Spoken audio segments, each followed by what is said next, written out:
Sahabat yang dicintai Allah, selama ini kita telah keliru dalam memahami siapa sebenarnya syaitan.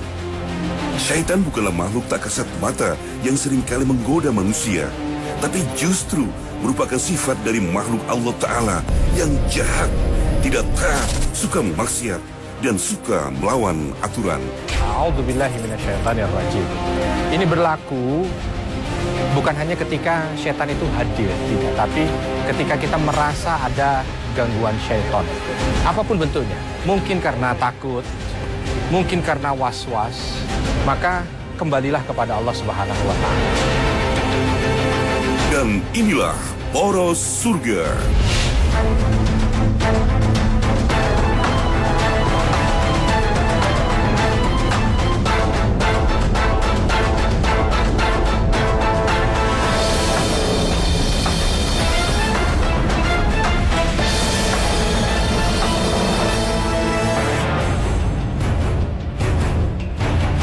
Assalamualaikum warahmatullahi wabarakatuh. Sahabat yang dicintai Allah, akhir-akhir ini kita kerap dikejutkan dengan kabar-kabar yang menyayat hati, tercengang, dan bagaimana bisa manusia yang merupakan makhluk Allah yang paling sempurna bisa terjebak dalam kekejian yang tak terbayangkan oleh akal sehat. Seperti peristiwa yang terjadi di kota Bengkulu ketika seorang suami yang seharusnya melindungi istrinya justru menjadi jagal bagi sang istri yang tengah hamil tua dan mengeluarkan secara paksa bayi yang sudah dikandung selama 36 minggu. Peristiwa sadis ini disebabkan oleh amarah karena persoalan sepele terkait telepon genggam. Na'udzubillahi min dzalik. Belum hilang rasa kaget kita, berita yang menyayat hati kembali datang dari gadis berusia 18 tahun di kota Lampung. Alih-alih dilindungi oleh keluarganya, ayah kandung, kakak, serta adik laki-lakinya justru menjadikannya sebagai pemuas nafsu. Astaghfirullahaladzim. Inilah bukti betapa iblis dan setan tidak main-main dengan janjinya untuk menyesatkan manusia hingga akhir zaman. Lihatlah betapa lihainya mereka menggoda manusia lewat pintu amarah dan syahwat. Mereka menimbulkan kekacauan pikiran dan terus menggelincirkan manusia dalam kemaksiatan hingga memastikan kita berpaling menjadi pengabdi setan. Na'udzubillah min dzalik. Sahabat yang dicintai Allah, ketahuilah bahwa jin ini adalah bangsa seperti manusia. Dia berbagai macam. Dari jin, nanti ada jin yang soleh dan jin yang tidak soleh. Jin yang tidak soleh ini yang disebut dengan syaitan. Nah, syaitan ini ada dari bangsa jin, ada dari bangsa manusia. Manusia juga ada syaitannya. Ketika dia memiliki sifat yang tidak baik, yang inginnya hanya sekedar maksiat kepada Allah, mengganggu orang lain. Begitu juga dengan syaitan ini. Dia golongan jin yang mengganggu orang untuk tidak beribadah. Dan yang diganggu adalah bahagian daripada manusia. Bahkan dia sudah berjanji, la'ughwiyannahum ajma'in. Niscaya ya Rabb, aku akan celakakan mereka semua, sesatkan mereka semua, kecuali hambamu yang mukhlasin, yang senantiasa menjaga diri untuk tetap dalam keadaan ikhlas. Artinya syaitan mengganggu di sini. Lalu pimpinannya itu adalah iblis. Ya, iblis ini adalah dedengkot dari bangsa jin, syaitan, yang dia itu merupakan bahagian daripada pimpinan keburukan yang ada pada dirinya atau keburukan dari jin tersebut. Maka dari itu kita sering sebut iblis. Iblis ini diambil dari ablasa yang artinya itu berputus asa, ya, jauh dari rahmat Allah Subhanahu wa Ta'ala. Ini bahagian iblis yang akan mengontrol semua setan-setan ini untuk mengganggu manusia. Ini yang kita harus waspadai dari gangguannya. Tapi jangan takut, sebesar apapun bentuk gangguan yang dilancarkan oleh iblis dan setan, tetap Allah Subhanahu wa Ta'ala akan memberikan kebaikan perlindungan kepada mereka yang ingin berlindung. Jin memiliki jasad dalam berbagai bentuk, sebagaimana Rasulullah Shallallahu Alaihi Wasallam bersabda, jin terdiri dari 3 kelompok. Satu kelompok memiliki sayap dan mereka terbang di udara. Satu kelompok berbentuk ular dan satu kelompok tidak menetap dan berpindah-pindah. Manusia tidak memiliki kemampuan untuk melihat jin dalam wujud aslinya yang hakiki. Sebagaimana firman Allah Ta'ala dalam surah Al-A'raf ayat 27. Sesungguhnya ia dan pengikut-pengikutnya melihat kamu dan suatu tempat yang kamu tidak bisa melihat mereka. Terkadang, jin bisa dilihat dalam bentuk yang lain. Beberapa sahabat Rasulullah pernah melihat wujud jin, bukan dalam penampakan aslinya. Seperti kisah Ubay bin Ka'ab yang memiliki rak berisi kurma, namun setiap malam kurmanya berkurang. Pada suatu malam Ubay menjaganya, ia bertemu sosok makhluk binatang yang berbentuk anak manusia dan mengetahui bahwa makhluk ini adalah jin. Lalu Ubay memintanya mengulurkan tangan. Ia melihat tangannya berbulu dan mirip dengan tangan anjing. Jin tersebut menjelaskan bahwa masih ada jin yang bentuknya lebih buruk darinya. Dalam syariat Islam, jin ini sesuatu yang betul-betul diyakini adanya. Jadi jangan sampai kita salah persepsi bahwa jin itu adalah sesuatu yang tidak ada dan harus diingkari, salah. Nah, sahabat yang dicintai Allah, berkaitan dengan masalah jin ini, kalau kita lihat dari apa yang disampaikan oleh Allah Subhanahu wa taala dalam surah Al-Hijr, Allah Subhanahu wa taala menyampaikan bahwa wal jan khalaqnahu min qabl, bahwa jin ini diciptakan oleh Allah Subhanahu wa taala sebelum manusia dan diciptakan min naris samum, dari api yang begitu panasnya. Bagaimana kehidupan jin? Jin seperti manusia, seperti kita. Dia makhluk mukallaf. Maka Allah Subhanahu wa taala sebutkan berkaitan dengan masalah jin ini, wa ma khalaqtul jinna wal insa illa liya'budun. Tidaklah aku ciptakan jin dan manusia itu kecuali untuk beribadah kepadaku. Artinya dia sebagai makhluk seperti manusia, mukallaf. Dia diberikan beban untuk beribadah, dia diberikan beban untuk melaksanakan syariat, ya. Dan maka dari itu di antara mereka ada yang soleh dan di antara mereka ada yang tidak soleh, ya. Jin ini punya satu kekhususan yang Allah berikan kepada dia. Apa dia? Mereka bisa melihat kita, tapi kita tidak bisa melihat dia. Ditambah lagi, dia juga diberikan kemampuan oleh Allah Subhanahu wa taala untuk bisa mungkin pindah dari satu tempat ke tempat yang lain dengan cepat, bisa merubah diri, ya, merubah bentuk dari bentuk aslinya mungkin menjadi kalajengking, menjadi ular, menjadi anjing dan lain sebagainya. Ini bahagian daripada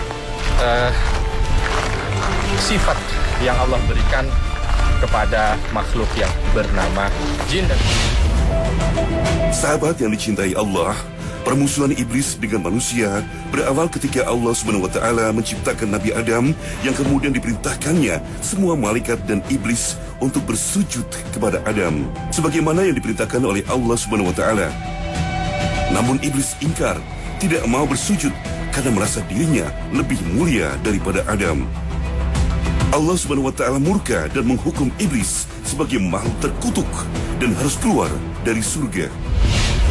Semenjak itulah, iblis bertekad akan menyesatkan manusia hingga akhir zaman.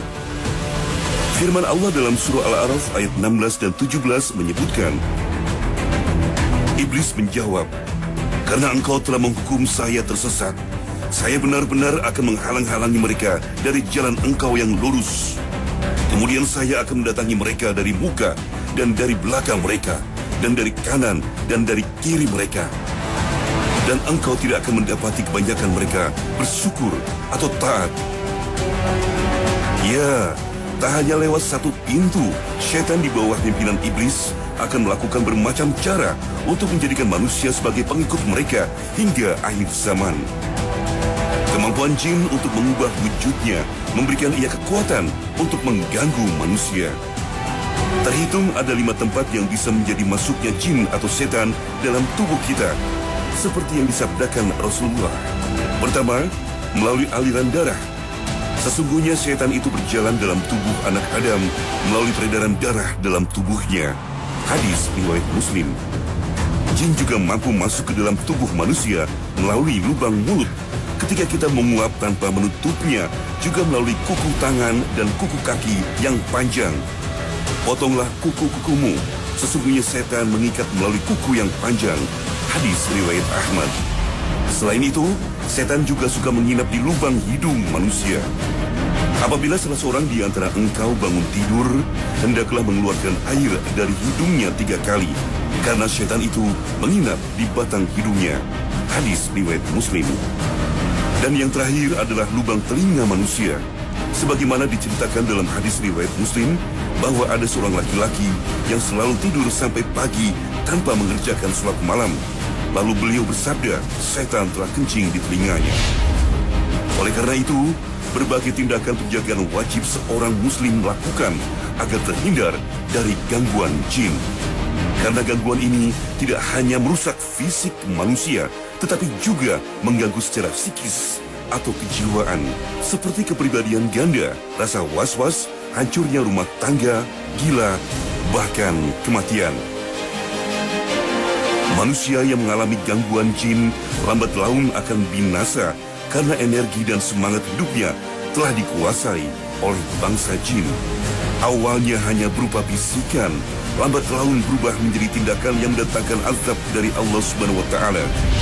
Di tengah tempat yang seperti ini, rasanya Petra agak sedikit mengerikan. Nah, kadang-kadang kita kan begitu ya, lagi lewat satu tempat yang itu sepi dan nampak sedikit mistis dan ngeri, langsung katanya bulu kuduk merinding. Jadi setan itu mengganggu kita dari satu, menimbulkan rasa takut.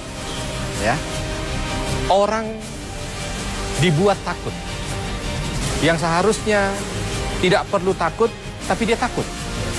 Contoh misalkan ada putih-putih lah, ada hitam-hitam lah, ada apa.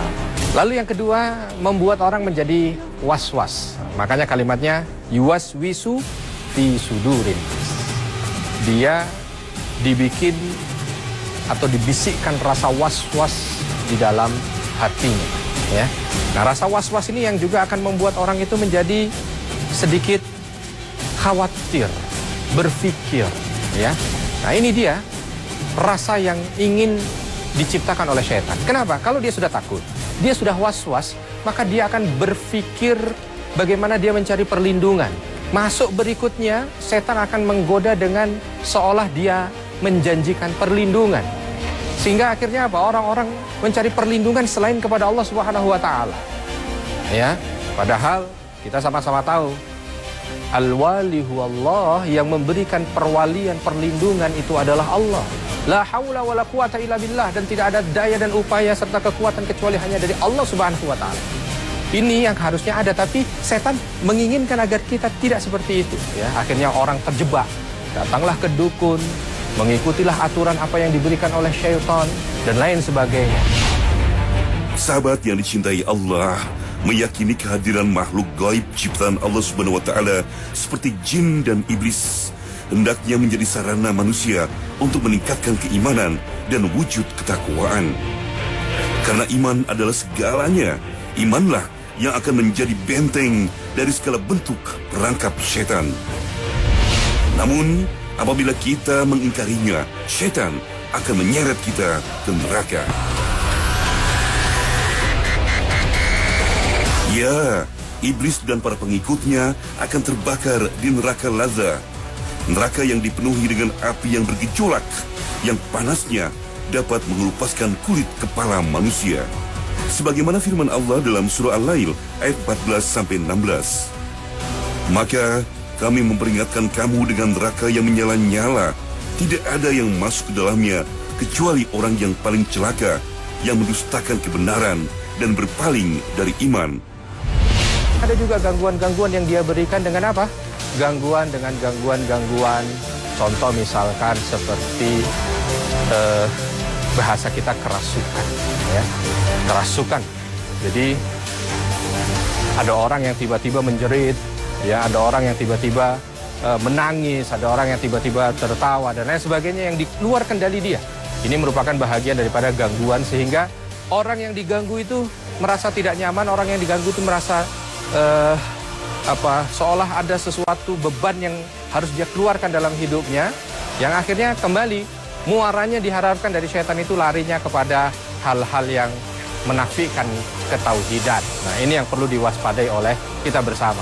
Gangguan yang lain macam-macam. Ada gangguan yang membuat orang itu bercerai, ada gangguan yang membuat orang itu jatuh bangkrut, ada gangguan yang membuat orang itu sakit ya. Semua gangguan ini muaranya adalah bagaimana membuat orang-orang yang diganggu oleh syaitan itu menjadi bahagian daripada orang-orang yang jauh dari Allah Subhanahu wa taala. Maka yang terpenting bagi kita adalah senantiasa mendekatkan diri kepada Allah untuk mampu agar diri kita dijaga oleh Allah Subhanahu wa taala.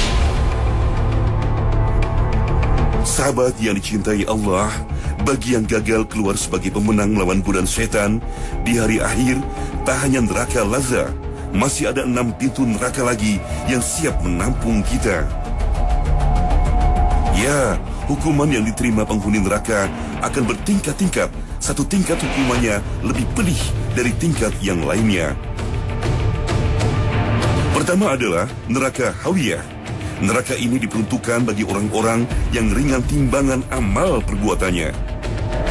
Neraka yang panas ini akan menjadi rumah bagi mereka yang mengerjakan amal kebaikan bercampur dengan amal mungkar.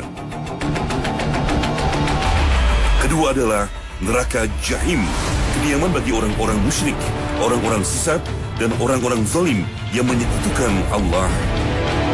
Ketiga adalah neraka Sakor, neraka yang menjadi tempat kembalinya orang-orang munafik, yaitu orang-orang yang mendustakan perintah Allah dan Rasul. Sementara tempat bagi orang-orang yang tidak mau mengeluarkan zakat akibat kekikiran, takut miskin, dan suka menghina orang miskin adalah neraka Huttamah. Neraka kelima adalah neraka Sa'ir, tempat bagi mereka yang memakan harta anak yatim dan orang-orang kafir. Terakhir adalah neraka Jahanam yang dalam Al-Quran disebut sebagai kediaman terburuk, tempat bagi umat Nabi Muhammad SAW yang mati sebelum bertaubat. Dan sesungguhnya Jahanam itu benar-benar tempat yang telah diancamkan kepada mereka, pengikut-pengikut setan semuanya. Al-Quran Surah Al-Hijr ayat 43. Semoga Allah SWT senantiasa menjaga kita dari siksa api neraka dan tipu daya setan. Amin, amin ya rabbal alamin. Ketika dia masuk ke dalam rumah, dia membaca asma Allah, Bismillahirrahmanirrahim, maka setan yang ada di dalam rumah itu akan mengatakan kepada temannya, tidak ada hak bagi kalian hari ini untuk makan dan tinggal di sini. Keluar semuanya. Sahabat yang dicintai Allah, jin memang makhluk yang hidup terpisah alam dengan manusia. Namun hadis Rasulullah SAW menunjukkan ada tempat-tempat di lingkungan manusia yang menjadi tempat tinggal jin. Pertama, tempat-tempat kotor, semisal kamar mandi dan tempat pembuangan sampah. Karenanya, ada doa khusus yang harus dibaca saat hendak masuk ke dalam kamar mandi. Lalu tempat yang dibiarkan kosong tak berpenghuni, seperti gua, gurun, dan padang pasir, juga lubang-lubang menjadi tempat tinggalnya para jin. Jin juga suka bersemayam di pasar atau tempat jual beli, dan juga lautan. Selain itu, jin juga tinggal di atap rumah, sebagaimana disabdakan Rasulullah SAW. Tidak ada satu rumah orang Muslim kecuali di atap rumahnya terdapat jin Muslim. Hanya saja Allah menjaga orang-orang Muslim tersebut dari gangguan jin. Hadis riwayat Abu Bakar. Sahabat yang dicintai Allah, Allah SWT telah memberikan jaminan bahwa jin dan setan tidak bisa mengganggu manusia yang bertakwa dan beriman kepadanya. Jin dan setan justru akan mengganggu manusia yang takut kepada bangsanya dan menjadikan jin sebagai sekutu mereka. Dan jika setan mengganggumu dengan suatu gangguan, maka mohonlah perlindungan kepada Allah SWT. Sesungguhnya Dia Maha mendengar lagi Maha mengetahui. Al-Quran Surah Al-Fusilat ayat 36. Lalu, bagaimanakah kita menjaga diri agar terlindung dari gangguan setan? Sahabat yang dicintai Allah, ini keledai. Biasanya dia meringkik kalau dia itu melihat syaitan, ya. Maka kita diminta untuk bertawud kepada Allah Subhanahu wa taala. A'udzubillahi minasyaitonirrajim. Ini berlaku bukan hanya ketika setan itu hadir, tidak, tapi ketika kita merasa ada gangguan syaitan, apapun bentuknya. Mungkin karena takut, mungkin karena was-was, mungkin bahkan karena dia mengganggu kita, mungkin karena ada sakit yang disebabkan olehnya, dan lain sebagainya, maka kembalilah kepada Allah Subhanahu wa Ta'ala. Ada beberapa hal yang bisa kita lakukan supaya kita ini terjaga dari gangguan-gangguan syaitan. Yang pertama, berta'awudlah. Karena ta'awud ini kalimat yang betul-betul luar biasa, memiliki kekuatan sebagai pemagar untuk diri kita. Jadi ketika orang mengucapkan a'udzubillahi minasyaitonirrajim, aku berlindung kepada Allah Subhanahu wa Ta'ala yang Maha Agung dari segala godaan syaitan yang terkutuk, maka detik itu semua syaitan akan menjauh. Bahkan Nabi SAW menyampaikan itu. Ketika ada seseorang masuk ke dalam rumah, lalu ketika dia masuk ke dalam rumah, dia membaca asma Allah, Bismillahirrahmanirrahim, maka setan yang ada di dalam rumah itu akan mengatakan kepada temannya, tidak ada hak bagi kalian hari ini untuk makan dan tinggal di sini. Keluar semuanya.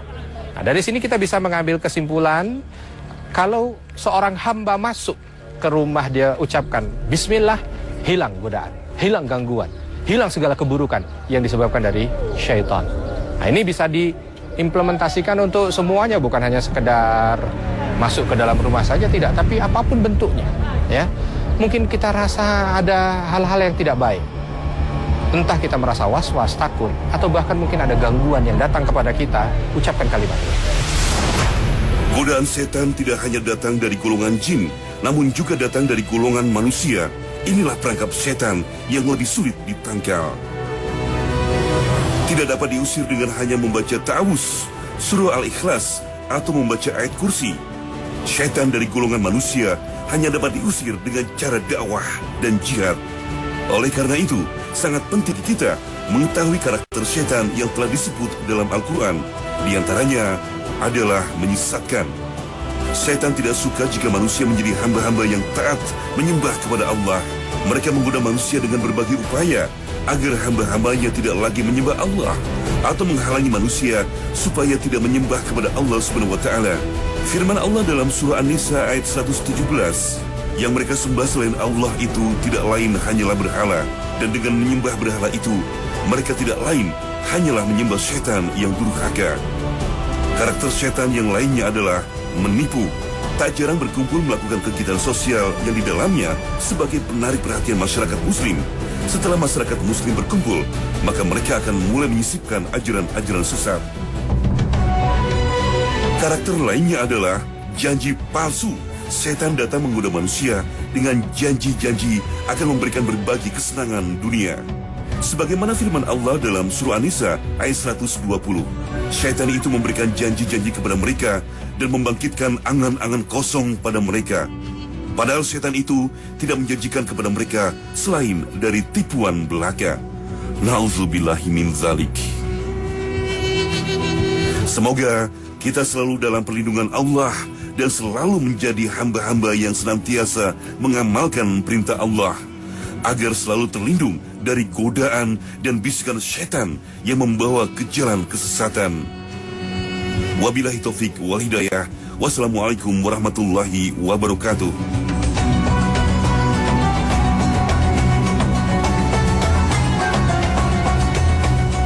Saatnya para surga berbagi hadiah. Pertanyaannya, dari mana sajakah setan bisa masuk ke dalam tubuh manusia? Tulis jawabannya di kolom komentar Instagram @porosurga. 2 jawaban terbaik akan mendapatkan hadiah menarik.